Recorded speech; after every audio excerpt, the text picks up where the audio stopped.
Assalamualaikum warahmatullahi wabarakatuh. Halo anak-anak, kembali lagi dengan saya Ibu Iva. Dan kali ini kita akan belajar bersama tentang peta. Sebelum ke materi, tujuan pembelajaran hari ini adalah yang pertama, kalian mampu menjelaskan pengertian peta. Yang kedua, kalian mampu menjelaskan fungsi dan tujuan peta. Yang ketiga, kalian mampu menyebutkan dan menjelaskan komponen-komponen pada peta. Subbab yang pertama, apa sih peta itu? Peta adalah gambaran permukaan bumi pada suatu bidang datar dan diperkecil dengan menggunakan skala. Peta berupa penyederhanaan gambar suatu daerah yang dilihat langsung dari atas, sehingga nampak berbeda dengan yang sesungguhnya. Pada peta akan memperlihatkan pola dan bentuk suatu daerah yang dijadikan objeknya. Fungsi peta. Menurut Aryono Prihandito, fungsi peta ada 4. Yang pertama, menunjukkan posisi dan lokasi relatif. Yang kedua, menunjukkan jarak antar kota atau luas daerah di muka bumi. Yang ketiga, memperhatikan bentuk atau dimensi penampakan tertentu, seperti gunung, laut, sungai, dan lain-lain. Yang keempat, mengumpulkan dan menyeleksi data-data dari suatu daerah dan menyajikannya di atas peta. Sedangkan tujuan peta ada 5. Yang pertama, menggambarkan penampakan suatu wilayah. Yang kedua, menyampaikan informasi-informasi penting dari suatu wilayah. Yang ketiga, menganalisis data ruang berdasarkan persebaran bentang alam. Yang keempat, pembuatan desain jalan berdasarkan relief sebenarnya.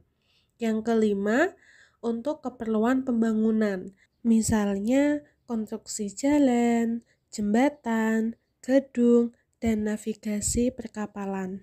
Peta menyimpan banyak informasi tentang penampakan alam yang disajikan dalam bentuk simbol atau tulisan, sebagaimana telah disampaikan pada fungsi dan tujuan peta.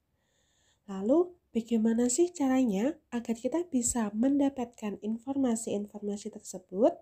Untuk itu, perlu memahami dan mengetahui komponen-komponen yang ada pada peta. Komponen-komponen penyusun peta ada 8. Komponen yang pertama adalah judul peta. Agar dapat dibaca, suatu peta harus diberi judul, supaya memberikan indikasi lokasi wilayah mana yang telah digambarkan dan menjadi isi peta. Komponen yang kedua adalah skala peta.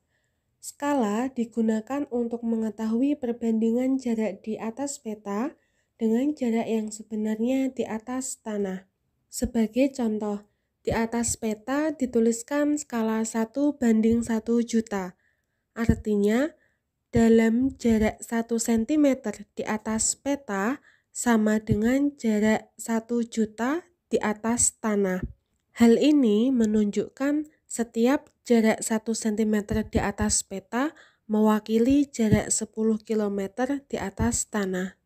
Komponen yang ketiga adalah orientasi utara atau arah mata angin. Peta menggunakan simbol arah mata angin untuk menunjukkan arah utara, selatan, barat, dan timur, seperti penunjuk arah pada kompas. Penggunaan jarum kompas akan lebih akurat karena tidak bergantung ke arah mana kita menghadap, karena jarum kompas selalu menunjukkan arah yang sama. Komponen keempat adalah simbol peta. Pada suatu peta, semua jenis objek yang ada di permukaan bumi akan digambarkan dengan simbol dan warna.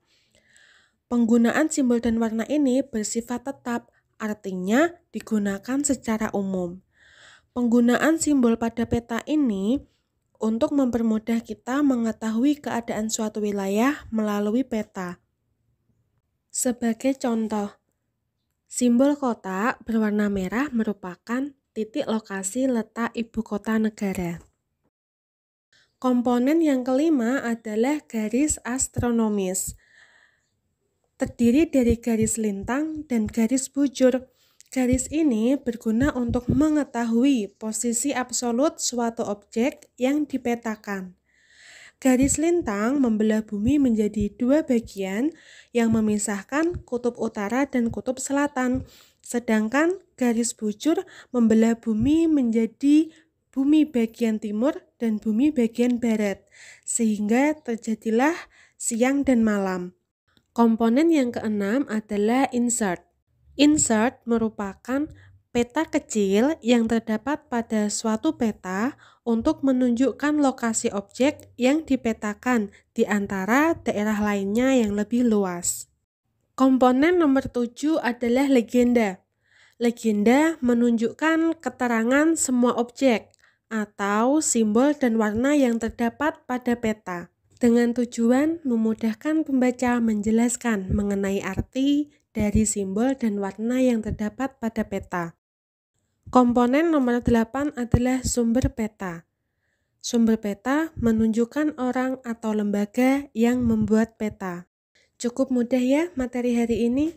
Selanjutnya adalah sesi evaluasi untuk menguji kefahaman kalian terhadap materi hari ini.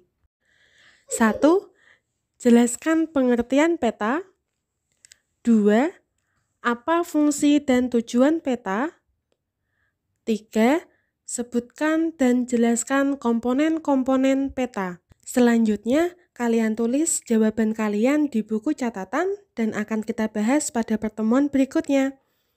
Demikian pembelajaran IPS hari ini. Sampai jumpa lagi di pertemuan berikutnya. Tetap semangat belajar dan jaga kesehatan.